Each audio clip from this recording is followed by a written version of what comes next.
शुभ सकाळ. गेली 3-4 वर्ष आम्ही सतत वर्धानीच्या यात्रेला जातो. याही वर्षी निघालो होतो. सोबत चपाती भाजीची शिदोरीसुद्धा घेतली होती आणि छानपैकी आमचा प्रवास सकाळी 10:30पर्यंत चालू केला होता.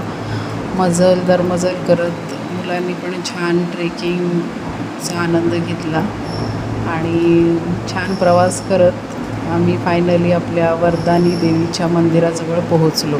मंदिराजवळ पोहोचताच छान प्रसन्न वाटायला लागलं होतं. तिथे देवीची पालखी छान सजवून ठेवली होती. आम्ही देवीचं छान दर्शन घेतलं. तिथे ओटी भरली. शांत निवांत असं देवीचं दर्शन झालं.